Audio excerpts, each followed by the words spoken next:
부활하신 주님을 만난 후라는 말씀의 제목으로 은혜를 나누려고 합니다.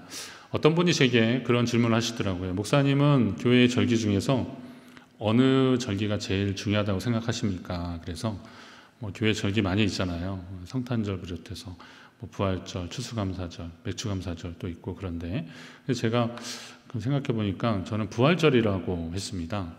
왜 그러냐면 주님 오시는 성탄절도 있지만 예수 그리스도의 부활이 없다면 기독교는 세상의 흔한 종교 중에 하나로 취급받을 수밖에 없기 때문입니다. 부활절은 인간의 죄를 친히 담당하시기 위해서 십자가에 달려 돌아가신 예수 그리스도께서 십자가에 달리신 예수 그리스도께서 죄와 사망에서 거둔 위대한 승리의 날입니다. 동시에 그를 믿는 모든 사람들에게는 영원한 생명을 다시 확인하는 날이기 때문에 부활절이 그만큼 중요한 것입니다. 하지만 예수님의 부활을 입증하는데 우리의 소중한 시간을 허비할 필요는 없습니다. 부활하신 후 예수님은 40일 동안 많은 사람들을 만나셨습니다. 사도행전에 보면 제자들을 비롯한 많은 사람들이 보는 앞에서 예수님이 하늘로 올라가십니다. 부활하셨으니까 승천하셨겠죠? 그리고 그것을 본 사람들의 기록이 오늘 성경입니다. 그들은 예수님의 부활 사건과 더불어 예수님이 그동안 하셨던 행적들 그리고 기적 역사들 그런 것들을 성경을 통해서 기록했고 또 많은 사람들이 전하기 시작했습니다. 그것이 오늘 교회의 시작입니다. 부활의 역사적 사실을 입증하는 것보다 더 중요한 것은 예수님의 부활을 믿는 성도들의 삶이 더 중요하다는 것입니다. 여러분은 하나님이 허락하신 그 많은 은혜를 통해서 과연 어떤 것들을 주님 앞에 가지고 나올 수 있습니까? 오늘 이렇게 예배와 말씀을 통해서 나누는 것도 부활하신 예수님이 있었기 때문에 가능한 일입니다. 예수님 부활하지 않으셨다면 아마 성경의 제자들의 모습이 그러다가 그냥 말고 없어졌을 겁니다. 예수님 돌아가시니까 제자들은 다 뿔뿔이 흩어졌고 도망갔고 그리고 다락방에 숨어 있었고 누군가 찾아오는 것이 두려웠고 그랬습니다. 그러나 예수님이 부활하시고 나서 제자들을 만나고 그리고 예수님 주신 사명을 붙잡고 그들이 기도하다가 성령 받고 예루살렘, 사마리아, 땅 끝까지 주의 복음을 전하기 시작했습니다. 그러니까 교회가 그렇게 시작된 것이고 그리고 오늘날 우리는 그 주님의 은혜를 경험하고 오늘 이렇게 우리도 나와서 예배 드리고 있는 것입니다. 이제는 그 은혜를 힘입어서 어떻게 살아왔는지를 한번 좀 살펴보시고요. 나는 하나님이 베푸신 은혜를 가지고 어떻게 인생을 살았는가 한번 보시고 그리고 이제부터 이 부활신앙으로 어떻게 하나님 앞에 살아갈 것인지를 다짐하는 귀하고 복된 시간 되시기를 간절히 바랍니다. 우선 부활의 주님을 만난 제자의 삶을 한번 보겠습니다. 부활하신 예수님이 베드로에게 3번에 걸쳐 내가 나를 사랑하느냐 물어보셨습니다. 3월 첫 주에 그 주님을 사랑하는가라는 말씀의 제목으로 우리 함께 은혜를 나눴는데요. 거기 잠깐 보면 그런 얘기 하시잖아요. 예수님이 내가 나를 사랑하느냐라고 하실 때 예수님은 전적으로 좀 헌신적인 사랑인 아가페라고 하는 단어를 말해서 아가파오메 내가 나를 사랑하느냐라고 그렇게 물어보십니다. 그러나 베드로는 예수님 앞에 그렇게 선뜻 대답하기가 참 부끄러웠잖아요. 왜냐하면 예수님 부인한 사건도 있고 그러니까 내가 주님을 사랑한다라고 말할 때 아가페의 사랑이 아니라 보통 일반적으로 우리가 말하는 필레오의 사랑으로 그렇게 사랑한다고 말합니다. 주님이 2번째 아가페오메 그렇게 물어볼 때도 필레오라고 그렇게 얘기를 합니다. 그래서 예수님이 베드로의 눈높이에 맞춰서 내가 나를 사랑하느냐라고 할 때 그때의 단어는 예수님이 그 필레이스메 나를 사랑하느냐 이렇게 물어보십니다. 그랬더니 베드로가 필레이스메 그러면서 필레이스데인데요. 그 주님을 그렇게 사랑합니다 라고 그렇게 말합니다. 그러니까 이게 주님이 이제 베드로의 눈높이에 맞춘 거고 베드로도 주님 앞에 좀 자신은 없었지만 그래도 제가 주님 사랑합니다 그렇게 말할 때 내가 주님 사랑하는 줄 주님이 아십니다. 주님께 이제 뵙기를 드는 거죠. 주님 아시지 않습니까? 제가 주님 사랑하는 거 주님 아시지 않습니까? 그렇게 주님과의 베드로의 관계가 정리가 된 후에 예수님이 주신 말씀이 뭐냐면 내 양을 먹이라 라고 그렇게 말씀해 주셨습니다. 사실 이런 말을 듣는 것도 주님 앞에서 이런 말을 듣는 것도 진짜 기분 좋은 일입니다. 주님이 내 양을 먹이라 라고 할 때 그 음성을 듣는 저와 여러분 되시길 바랍니다. 주님과의 관계가 성립이 됐으니까, 회복이 됐으니까 이 말씀도 듣는 거예요. 자, 그럼 우리는 주님의 양을 먹이는 삶을 살아야 되는 거죠. 그건 목회자만 해당되는 얘기가 아니에요. 주님을 만난 사람들, 주님께 이 명령을 들은 사람들은 다 이 삶을 살아가야 되는 겁니다. 자, 그럼 주님이 말씀하시는 내 양이 누구인지를 알면 오늘 우리가 무엇을 해야 할지도 알게 되는 겁니다. 예수님의 사역에서 주된 관심은 이스라엘의 잃어버린 양을 찾으러 왔다라고 그렇게 말씀하신 거 잘 아실 겁니다. 이스라엘의 잃어버린 양.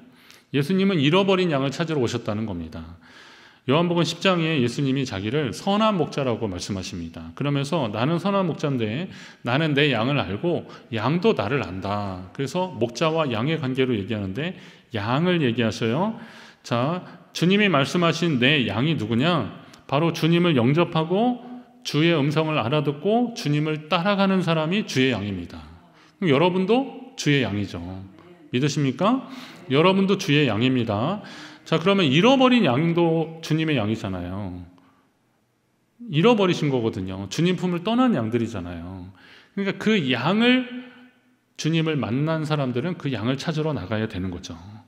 잃어버린 양과 같은 사람들, 불신자를 비롯한 아직도 주님께 대한 믿음이 확신이 없는 사람들, 이런 사람들이 다 주님의 양이라는 겁니다. 오늘 부활의 주님을 만난 여러분이 세상에서 그리스도의 빛을 증언하는 그런 사명이 있다는 사실을 아셔야 됩니다. 부활의 소식은 먼저 믿었다고 할 수 있는 우리만의 것이 절대 아니라는 거죠. 그건 우리의 전유물이 아닙니다.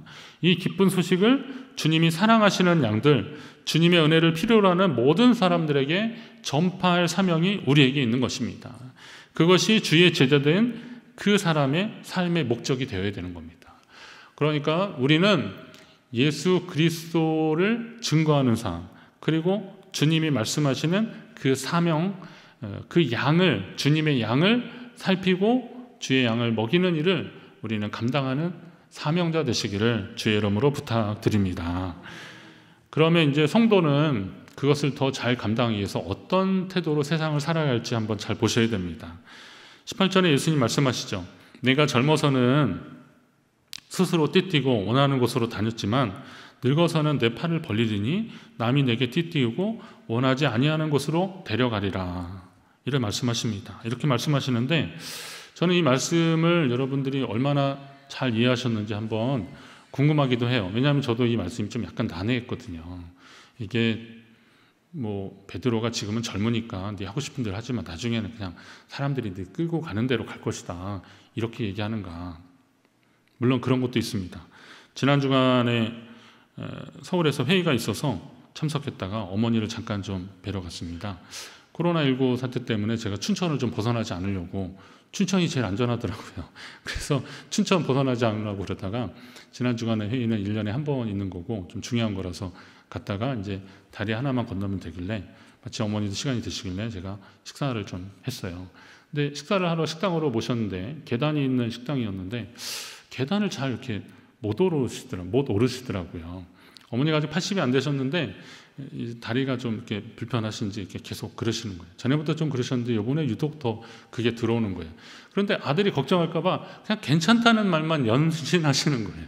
그래서 제가 손잡이를 잡고 이렇게 하시는 거를 손을 끌어서 이렇게 당기는데 어머니가 손이 끌려서 저한테 이렇게 당겨오는데 제 마음이 울컥하는 거예요. 예. 쉽지 않은 뭐 인생에 있어서 참 억척스럽게 사셨고 교회 가서 막 기도하고 찬송하고 그럴 때는 교회가 막 쩌렁쩌렁하게 뭐 이렇게 철야기도 하고 그럴 때요. 딱 제가 좀 늦게 가면 우리 어머니가 오셨는지 안 오셨는지가 뒤에서도 들려요. 얼마나 소리 찬송을 크게 하시는지 그러셨거든요. 예. 그리고 주여 하고 기도하시면 진짜 큰 소리로 교회당 다 울리도록 그렇게 기도하시고 그러셨거든요. 그런데 아직 80은 다 안 되셨는데 그 계단 하나 잘 못 오르셔서 아들 손을 잡으셔야 될 것 같아요. 마음이 짠하더라고요. 돌아오는 내내 제가 이게 뭐 그냥 연세 드시면 다 그렇다고 하는 말들로는 정리가 되지 않는 복잡한 심정이 돌아오는 내내 제 머릿속에 남아 있었습니다. 사람은 영원히 젊을 수는 없는 것 같아요. 그렇습니다. 인생이 다 그렇더라고요. 근데 오늘 예수님이 그런 이야기로 내가 젊어서는 띠띠고 다니지만 이런 얘기를 하신 게 아니라는 거예요.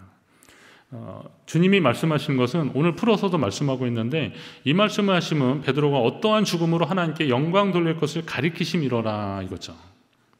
베드로의 순교의 삶에 대한 이야기를 지금 하시는 거죠. 젊어서는 너가 혈기왕성하고 그래서 마음대로 살 것 같지만 나중에는 내 몸에 누군가 띠를 띄우고 네가 원하지 않아요. 그것은 십자가로 향하는 길일 수도 있어요. 그 길을 가게 될 것이다 라는 이야기를 하는 겁니다. 베드로가 예수 그리스도의 복음을 전하고 하나님 나라를 위한 일꾼으로 살아갈 것을 아셨기 때문에 예수님이 그렇게 말씀하신 겁니다. 이 말씀은 하나님께 붙잡힌 자의 삶에 대해서 이야기를 하는 것이죠. 디모데후서 2장 25절 이후에 보면 예수님이 디모데에게, 사람들에게 말씀을 가르치는 목적, 이유에 대한 이야기를 하고 있어요. 내가 거역하는 자를 온유함으로, 그러니까 하나님의 말씀에 반항하고 저항하는 사람을 온유함으로 훈계하는데, 하나님이 그들에게 회개함을 주사 진리를 알게 하실까 하며, 그러니까 그들이 회개하고 진리를 알게 하기 위해서 그렇게 하는 건데, 그들로 깨어서 마귀의 올무에서 벗어나 하나님께 사로잡힌 바 되어 그 뜻을 따르게 하게 하려고 그 일을 하는 거라는 거예요. 그러니까 사도 바울이 디모데한테 권면하고 있는 것은, 내가 지금 복음을 전하는 일들은 어떻게 하라는 거예요? 그 복음을 전해받은 사람들이 마귀의 올무에서 벗어나서 하나님께 사로잡힌 삶을 살도록 하는 것이다. 이건 다시 말해서 오늘 우리의 삶을 말하는 거예요. 우리의 삶은 세상의 죄와 사망의 올무에서 벗어나서 누구에게 사로잡혀야 돼요? 하나님께 사로잡힌 자가 되어야 한다는 겁니다. 여러분, 오직 하나님께 사로잡힌 자 되시기를 주의 이름으로 부탁드립니다. 이 디모데후서 2장 이 말씀은 이 앞부분을 읽으면 베드로가 왜 이런 말을 했는지를 알아요. 너는 그리스도 예수의 좋은 병사로 나와 함께 고난을 받으라. 그 디모데에게 사역으로의 초청을 하고 있는 거죠. 그러면서 그리스도의 좋은 군사라고 했는데, 병사로 복무하는 자는 어떻게 하냐면 자기 생활에 얽매이는 자가 아니라는 거예요. 병사로 복무하는 자는 자기 생활에 얽매이는 자가 하나도 없다. 하나님의 좋은 군사가 되기 위해서는 자기 생활에 얽매여서는 안 되는 거고, 그런 삶을 살 때 나를 모집한, 나를 부르신 주님을 기쁘시게 하는 삶이다 라고 이야기하는 거예요. 젊어서 스스로 띠띠우고 원하는 것, 하고 싶은 것 다 하면서 살아간다고 해도 하나님께 붙잡힌 사람은 결국은 하나님이 원하시는 삶, 하나님께 매인 삶을 살아야 한다는 겁니다. 결국 하나님의 사람은 오직 하나님께만 하나님께만 목표를 두고 하나님께 매인 삶을 살아가라는데, 우리의 삶이 어때야 되는지를 다시 한번 알려주고 있는 겁니다. 저는 신학생 때 이 말씀을 읽고, 그때도 이 말씀은 있었으니까 이 말씀을 읽고 저는 많이 고민했어요. 이 사역자의 삶이 이런 삶인가, 이래 되나 보다. 그러면서도 그런 삶을 과연 살 수 있을까라고 제가 고민했습니다. 하지만 사역을 하면서 조금씩 하나님의 일에 좀 집중하다 보니까 이 말씀의 의미가 어떤 것인지 이해가 되기 시작했습니다. 사실 사역자는 밤낮이 없습니다. 심할 때는 자기 생활이 없다고 해도 과언이 아닙니다. 어디에 갔다가도, 아니면 가다가도 필요하면 다시 와야 됩니다. 그 제자리에 와 있어야 됩니다. 어제도 아침 일찍 우리 부목사님 전화했어요. 목사님, 우리 최경 집사님이 좀 위독하신 것 같다고요. 오늘 1인실로 중환자실에서 옮기셨다고 그러더라고요. 그래서 빨리 가본다고 그러더라고요. 그래서 마지막 이제 예배 드리고 기도해 드리고 왔대요. 근데 오후에도 제가 이제 오늘 가정 예배 말씀을 드리고 예배를 드리고, 그리고 또 가서 기도해 드리고 그리고 왔어요. 그러면서 항상 머리에 있는 겁니다. 지금 최 집사님이 하나님의 부르심을 받을 텐데 주일 준비하고 이게 계속 연관이 되는 거니까요. 근데 밤늦게 9시 넘어서 전화가 왔어요. 집사님 돌아가실 것 같다고. 그리고 가서 또 끝내고 오면서 10시 넘어서 또 전화 왔어요. 장례 절차 이렇게 상의했습니다 라고 하더라고요. 오늘 이렇게 또 알려드리고 예배 끝나면 또 가는 거죠. 자, 그러면 목회자는 이제 부르면 가야 되는 거예요. 그리고 하나님의 위로와 소망이 필요한 곳에는 어느 곳에 가 있어야 되니까 그 이후로 이제 저는 사역의 모토가 그거죠. 항상 준비되어 있어라. 항상 준비되어 있어라. 준비되어 있어야 됩니다. 전화기 좀 가까이 있어야 되고 또 성경책 언제든 설교할 준비해야 되고 언제는 한번 돌잔치 예배를 드렸는데 거기서 아주 기쁨으로 감상을 박수치고 막 그랬는데 저는 그날 저녁에 누군가의 임종 예배를 또 드리러 갔어요. 그러니까 이런 삶이 계속 되는 거죠. 항상 준비하는 거죠. 항상 준비하라. 성도들도 마찬가지라는 거죠. 여러분도 주님 앞에 항상 준비된 성도의 삶을 살아야 되는 겁니다. 성도의 기본 자세가 뭐겠어요? 그것은 예수 그리스도라는 믿음의 기초 위에 바로 서는 겁니다. 그래야 다음 행동을 할 수 있는 겁니다. 그 일은 하나님의 일인데요. 하나님의 일을 하기 위해서는 예수 그리스도라고 하는 믿음의 기초 위에 바로 서야 되는 겁니다. 제가 탁구나 배드민턴 그리고 또 운동을 어렸을 때 좀 배웠는데 기본이 뭐냐? 자세예요, 자세. 태권도 같은 경우는 차렷 자세가 있어요. 그리고 뒷발을 좀 빼가지고 하는 자세가 있고, 그리고 탁구나 배드민턴은 코치가 계속 그래요. 공을 넘기고 다시 제자리로 돌아와야 된다는 거예요. 그래야 다음 공이 오면 넘겨줄 수 있는데 이쪽 끝에 간신히 넘겼어도 제자리로 돌아오지 않으면 노련한 선수가 반대편으로 오면 그 공을 받을 수 없다는 거죠. 인생에서도 마찬가지인데 신앙생활도 마찬가지고 사역의 원리도 마찬가지라는 겁니다. 우리가 예수 그리스도라고 하는 믿음의 기초 위에 든든히 서야 하나님이 어떤 명령을 하시든 그 일들을 감당할 수 있는 겁니다. 자, 그렇다면 여러분의 자리를 한번 확인해 보십시오. 여러분의 삶의 자리가 주님께 너무 멀리 갔는지 한번 살펴보시라는 겁니다. 너무 멀리 가지 않았는지. 주님의 말씀이 들리지 않는 자리까지 갔으면 그거 너무 멀리 가신 겁니다. 내가 하나님의 말씀을 들어도 성령의 감동이 없고 하나님의 말씀을 읽어도 성령의 감동이 없다. 그래서 하나님이 내게 무슨 말씀하시는지 잘 모르겠다 라고 한다면 빨리 제자리로 돌아오셔야 됩니다. 기도와 말씀의 자리, 성령의 음성을 듣는 자리에 돌아오셔야 됩니다. 하나님 앞에 예배하는 데 있어서 하나님의 말씀이 오늘 내게 어떤 은혜로 내게 주실 것인지 기대하는 설레는 마음이 없으면 그 믿음의 자리 다시 돌아오셔야 됩니다. 형식의 예배가 아니라, 그리고 타성에 젖은 봉사가 아니라 내 속에서 하나님을 향한 갈망이 계속 넘쳐나도록 우리는 이 믿음의 수준을, 영적 수준을 계속 유지해야 하는 겁니다. 성도의 자리는 부활하신 주님을 다시 만난 베드로가 섰던 그 자리가 성도의 자리입니다. 베드로는 예수님도 부인해봤잖아요. 그러니까 예수님을 따라다녔고 또 예수님 앞에 큰 소리도 쳐보고 그랬는데 부인했잖아요. 그래서 막 도망가고 싶은데 예수님이 굳이 또 야 베드로야 너 좀 보자 그러더니 네가 나를 사랑하느냐라고 하는 거예요. 3번까지 그렇게 물으시니까 주님 아시지 않습니까? 그러면서 완전 2손 2발 다 드는 거죠. 그런 다음에 예수님이 내 양을 먹이라 라고 했을 때 그 자리가 바로 베드로가 선 자리가 오늘 주님을 만나고 주님 앞에 서야 되는 우리의 자리라는 겁니다. 여러분이 그 자리를 반드시 회복하시고 또 그 자리를 계속 유지하시기를 주의 이름으로 축원합니다. 자, 그러면 하나님의 일을 그렇게 사명을 받고 일을 하는 가운데 만나는 여러 가지 일들이 있죠. 자, 여러분, 하나님은 사람의 본성과 기질을 고쳐서 사용하기보다는 그걸 활용해서 쓰시는 경우들이 많더라고요. 왜요? 사람은 잘 변할까요? 사람은 잘 고쳐집니까? 어떤 분한테 사람이 잘 고쳐지냐 그랬더니 잘 안 고쳐진대요. 어떻게 하냐 그랬더니 우리 남편을 보면 알겠다는 거예요. 자기 남편을 보면 알겠다는 거예요. 그래서 내가 아니 다른 분 볼 거 없이 당신을 보시라고, 집사님을 보시라고, 권사님을 보시라고. 권사님이 집사님과 없어요. 다 똑같아요. 하여튼 보시나 그랬어요. 자기를 보면 알겠냐 그랬더니 그건 그렇대요. 그건 그런 것 같습니다. 제가 사람의 기질이나 성품이 잘 변하진 않더라고요. 그러니까 하나님은 어떻게 하시냐면 그 기질이나 성품도 하나님이 주신 거니까, 이왕에 당신이 주셨으니까 하나님 입장에서요 어떻게 해요? 이걸 고쳐서 막 하기보다는 이걸 활용하시는 게 하나님의 방법인 것 같아요. 그 대표적인 예가 베드로 같은 사람. 저는 베드로 성경 읽으면서 베드로 이야기할 때 약간 신나요. 그리고 제가 설교 중에 은연중에 얘기하다 우리의 베드로 막 이럽니다. 우리의 베드로. 요한하고 막 달려갔는데요. 예수님 무덤에 갔는데 요한은 좀 멈칫하는 거예요. 무덤에. 그런데 베드로는 볼 것도 없어요. 그냥 확 뛰어들어가요. 예. 진짜 계신지 안 계신지 보는 거죠.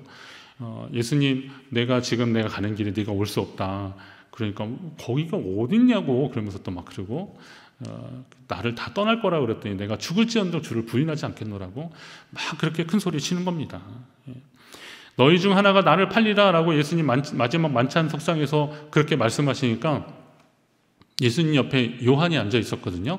그러니까 베드로가 머리짓으로 물어보라는 거예요. 누군지 한번 물어보라고 그러는 거예요. 궁금해요. 베드로는 정말 궁금한 거예요. 그놈이 어떤 놈이지 내가 아주 그냥 잡아다가 가만 안 놔두겠다 이런 심정도 있었고 진짜 궁금한 거예요. 이게 베드로의 마음이었거든요. 자, 그랬던 베드로가 이제 두 손 다 두 발 들고 내 양을 먹이라 그리고 나를 따라오너라 그래요. 예. 이게 이제 베드로가 어떠한 죽음으로 하나님께 영광 돌릴 것을 가리키신 건데 이 말씀하시고 베드로에게 이르시되 19절에 보니까 나를 따르라 그러는 거예요. 그러니까 이제 베드로가 따라가다 보니까 그때 요한도 같이 있었잖아요. 그러니까 주님, 그러면 이 사람은 어떻게 될 것 같습니까? 이 사람은 어떻게 됩니까? 물어보는 거예요. 이거 왜 그럴까요? 학자들은 이게 이제 베드로가 요한에 대한 좀 질투 같은 그런 거예요. 베드로는 제자들 중에서 나이가 제일 많았고요. 요한은 제일 어렸어요. 그러다 보니까 큰 형님하고 제일 막내뻘이 되는데, 근데 요한이 나이도 어리고 그렇지만 또 예수님 옆에 베드로, 야고보, 요한 이렇게 계속 이 야고보, 요한의 형제인데 그래서 같이 셋이 있지 않습니까? 주로 있으니까 예수님 참 요한 사랑하셨거든요. 또 막내고 그러니까 얼마나 또 사랑 많이 받았겠어요. 자, 그러니까 베드로 입장에서는 주님 말씀하신 게 아무래도 순교를 각오하라고 말씀하신 것 같은데 그러면 주님 사랑하시는 이 사람은 어떻게 될 것 같습니까? 라고 물어보는 겁니다. 이게 말했던 베드로의 성품에서 나온 질문입니다. 자, 궁금했고 그리고 성격이 좀 급하기도 하고 또 남한테 지기 싫어하고 막 그랬던 거죠. 그런 베드로가 요한은 어떻게 되겠습니까? 라고 물어봅니다. 혹시 여러분도 하나님의 일에 열심히 충성하는데 나만 혼자 하는 것 같은 느낌을 받을 때가 있지 않습니까? 내가 뭐 열심히 하고 있는데 가만 보니까 누구는 손 하나 까딱 안 하는 것 같아요. 누구는 손이 없어 발이 없어. 왜 나만 이런 일을 해야 돼? 라고 할 때가 있어요. 또 추운데 막 그래도 교회 뭐 하자 그러니까 그래도 나오고 그랬는데 나와보니까 별로 없어요. 괜히 뭐 나만 시간 많은 사람처럼 그렇게 보여지기도 하고 좀 뭔지 좀 이렇게 씁쓸하고 막 그런 느낌 있지 않습니까?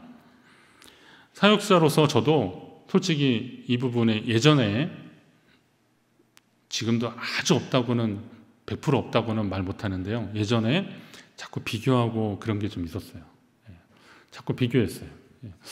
제가 아주 좀 어려운 데서 이렇게 사역하고 그럴 때 학생 때 그래도 내가 쟤보다 좀 더 괜찮았는데 이런 친구들 보면서 제가 쟤보다 그래도 더 공부할 때 앞자리에 앉았고 신앙 수련회 할 때 그래도 앞자리에 들어가서 손 들고 기도하고 근데 나 열심히 좀 했는데 왜 하나님은 나를 여기에 있게 하시고 그 친구가 와서 말이나 안 했으면 되는데 휴가 와가지고 저한테 열심히 해 고생해 그러고 가는 거예요. 얼마나 자존심이 상하는지 막 그러는 거예요. 그리고 또 어려운 거 있으면 얘기하라고 그러는데 아니 내가 뭐 내 형편이 어려운 거냐 이 교회가 어렵고 이 하나님의 교회가 힘들어지는 건데 그런 상황에서 제가 뭐 그 친구보다 아쉬울 게 뭐가 있어요. 그런데 그런 얘기 들으니까 마음이 팍 상하고 괜히 뭔가 좀 불끈 올라오고 막 그러더라고요. 아니 나도 그냥 좀 이렇게 폼 나게 그렇게 사역하고 싶은데 그럴 때 분명히 있더라고요. 보니까. 근데 그런 비교를 자꾸 하다 보니까 제가 한없이 초라해지는 거예요. 아 이건 아니다 생각이 들더라고요. 아시죠? 제가 어디서 했는지 아시죠? 저는 어쩔 때는 좀 굉장히 좀 외로운 데서 사역도 했거든요. 아내하고 둘이 앉아가지고 예배 드린 게 되게 많았거든요. 지금 그 온라인 예배로 이렇게 예배 드리지만요. 그때 이렇게 진짜 실황 때문에만 중계 때문에만 몇 명 모여서 예배드는데 주일 예배가 다 그것도 안 되는 경우도 되게 많았거든요. 되게 힘들었어요. 근데 그런데 예배 드릴 때 자꾸 비교되니까 제 자신이 너무 초라하더라고요. 아 이건 아닌데 내가 뭔가 잘못한 건가? 부족한가? 하나님이 나한테 관심이 별로 없으신가? 제가 그런 기도도 했어요. 주여, 그러다가 저한테 왜 그러세요? 그런 기도도 해봤어요. 그런데 자꾸 비교하니까 이건 하나님의 뜻이 아닌 것 같아요. 그러다가 이건 얼마 전 설교에도 인용한 말씀인데, 바울 사도가 기도하는 가운데 깨달은 내용들이 있어요. 고린도후서 12장에 그런 내용들이 나오는데, 자기의 육체의 질병이 있어서 하나님께 고쳐달라고 한 몇 번 기도했는데 하나님이 응답하지 않으셔요. 그래서 좀 낙심할 무렵에 하나님 안에서 성령의 음성을 들으며 다시 마음을 굳게 잡는 그런 내용이 있는데, 그게 그거죠. 주님이 나에게 이르시되 내 은혜가 내게 족하도다. 내 은혜가 내게 족하도다. 내 능력이 약한 데서 온전하게 짐이라. 약할 때 강한 되시는 주님 말씀할 때 이 말씀도 인용하고 그랬는데, 내 은혜가 내게 족하도다. 이 말은 무슨 말씀이냐면 주님의 은혜가 내게 이미 임했다는 거예요. 그러니까 하나님이 우리에게 기질과 성품을 이미 또 주셨고, 여러 가지 은사나 아니면 은혜나 뭐 여러 가지 재능들을 이미 주셨다는 거예요. 똑같지 않다는 거죠. 그러니까 다른 사람 어떤지 볼 것이 아니라 오늘 내게 주님이 주신 것이 무엇인지만 잘 알면 주를 위해서 더 기쁨으로 더 잘 감당할 수 있겠다라는 겁니다. 그래서 저는 고린도후서 12장 이 말씀을 읽고 저도 하나님이 말씀하시는 거죠. 내 은혜가 내게 족하도다. 하나님이 필요로 해서 사용하시는 거지 저의 야망이나 욕심을 따라서 하나님이 저를 쓰실 것은 아니라는 생각이 들었던 거죠. 성도들도 마찬가지입니다. 여러분의 필요에 의해서, 그러니까 여러분의 욕구에 의해서, 여러분의 어떤 목적에 의해서 하나님의 일이 진행되는 게 아니라는 거죠. 하나님의 일을 하기 위해서 내게 은혜를 주시는 거고, 은사를 주시는 거고, 재능을 주시는 거예요. 그걸 주님이 기뻐하시는 자리에서 잘 감당하면 그게 하나님 나라의 역사가 되는 거죠. 찬송가 349장에 보면 나는 예수 따라가는 십자가 군사라, 이 찬양 있잖아요. 그 찬양에도 후렴구에 아주 은혜롭게 나와요. 다른 사람 어찌든지 나 주님의 용사되리. 어쩌든지, 이것도 헷갈리네. 원래 성경 찬송은 어쩌든지요. 이 찬양이요, 부르다가 이게 쉬는 데가 없어서 되게 숨찬 찬양이에요. 그런데 다른 사람 어쩌든지 난 주님의 용사되리. 비교하고 평가하고 그러면서 자꾸 속상한 마음 들 것이 아니라 하나님이 내게 주신 은혜로 주님 섬기겠노라. 그렇게 주님 앞에 나아가는 저와 여러분 되시기를 간절히 바랍니다. 우리가 봉사하다가 다른 사람 비교하거나 이러다 나만 손해볼 것 같은 그런 억울한 생각들은 성령이 주시는 마음이 아닙니다. 우리는 하나님 안에서 한 뜻을 위해 부르심을 받은 사람들이기 때문에 저마다 받은 사명을 가지고 자신의 자리에서 최선을 다하게 되면 하나님은 합력하여 반드시 선을 이루실 것입니다. 그것이 바로 하나님의 방법입니다. 마지막 절에 보면 22절, 오늘 본문의 마지막에 보면 내가 올 때까지 그를 머물게 하고자 할지라도 내게 무슨 상관이냐, 너는 나를 따르라. 너 왜 자꾸 요한하고 비교하냐. 내가 올 때까지 그가 그를 남겨둘지라도 머물게 할지라도 너 그게 무슨 상관이냐. 자, 이 말은 요한하고 비교하지 말고 내게 맡겨진 귀한 사명 감당해라 라는 주님의 말씀이기도 한데, 여기서 우리가 하나 더 주목해야 될 것은 뭐냐면 내가 올 때까지예요. 내가 올 때까지. 그럼 뭐래요? 다시 말하면 주님의 재림을 말하는 거예요. 내가 다시 올 때까지. 여러분 이 말을 주목하십시오. 주님의 말씀입니다. 내가 다시 올 때까지. 주님의 말씀은 부활을 통해서 부활을 경험한 제자들이 이제 더 큰 소망을 가지고 살게 되는데, 그것은 주님이 다시 올 때까지 살아가는 삶이라는 거예요. 자, 죽음이 없는 부활은 없듯이, 죽음이 없는 부활은 없잖아요. 자, 그럼 죽음이 없는 부활 없듯이 주님 재림의 약속이 없이 부활에 대한 증인만으로서의 삶은, 이것은 마치 안식을 취할 수 없는 밤이 없는 오로지 일만 하는 낮만 있는 것과 같다는 거죠. 여러분 낮에 열심히 일하고 피곤하고 그러면 어떻게 돼요? 집으로 가고 싶잖아요. 우리가 주님께 사명받고 열심히 일을 하는데 이거 끝없이 계속 한다 그러면 너무 힘들 것 같아요. 저도 마찬가지예요. 저도 사역자지만 하나님의 일을 하는 관점에서는 뭐 꾸준히 잘 해야겠지만 이거를 영원히 계속한다면 이거 쉽지 않을 것 같아요. 그런데 뭐 물론 목사가 은퇴도 있고 그렇지만 제가 봤을 때 언제까지요? 주님 다시 오실 때까지. 주님 다시 오실 때까지 이 일을 하면 되는 거예요. 그러면 아직 주님 다시 오지 않으셨잖아요. 그럼 여러분은 신앙이고 뭐고 은퇴 없는 거예요. 그냥 끝까지 주님 맡겨주신 사명 감당해야 되는데 그게 뭐냐?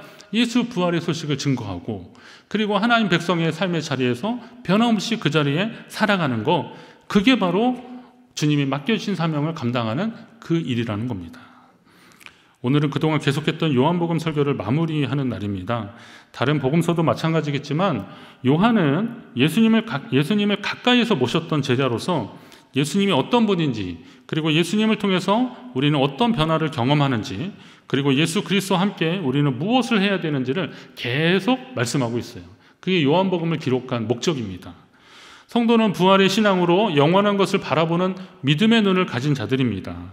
그렇다면 그 영원한 것을 향해서 가는 자들이기 때문에 그 길에서 만나는 어려움이나 희망의 그 어떤 희생의 흔적들은 예수님 다시 오실 때까지 그때에 주님이 잘했다 칭찬하시는, 우리가 주님께 잘했다 칭찬받는 그런 계기가 될 겁니다. 그러니까 그 소망을 가지고 믿음으로 달려가다가 만나는 어려움들, 그 극복하느라고 힘들고 막 정말 어렵고 마음 졸이고 그러면서 주님 매달리고 막 그랬던 일들, 믿음으로 살려고 믿음의 선택을 하고 결정을 하고 그렇게 살아가는 가운데 만나는 어려움들, 그 모든 것들은 주님 다시 만났을 때, 주님 다시 오셨을 때 잘했다 칭찬받는 계기가 될 것입니다. 그렇다면 오늘 우리는 그날을 사모하면서 믿음으로 살아야 되는 거죠. 모든 것은 주어진 때가 있는데 마찬가지로 우리가 주님 나라를 위해 살아갈 날도 우리 주님 다시 오실 그때까지만이라는 사실도 여러분 기억하십시오. 그날과 그때는 아무도 모르지만 중요한 것은 지금 우리에게 그때를 준비할 수 있는 시간이라는 기회를 하나님이 우리에게 주셨어요. 우리는 그것을 명심하고 그 시간 속에서 하나님과 함께 주의 일들을 감당하는 자들이 되어야 됩니다. 우리 예수님 부활의 기쁨과 함께 영원한 소망을 가진 여러분에게 주님 다시 오실 때까지 하나님이 여러분에게 맡기신 복음 전파의 사명과 또 이웃 사랑하고 하나님 나라를 나타내는 그런 일들, 이 일들 더 잘 감당하시기를 간절히 바랍니다. 마지막 때 그래서 주님께 칭찬받는 교회와 성도 되기를 주의 이름으로 축원합니다.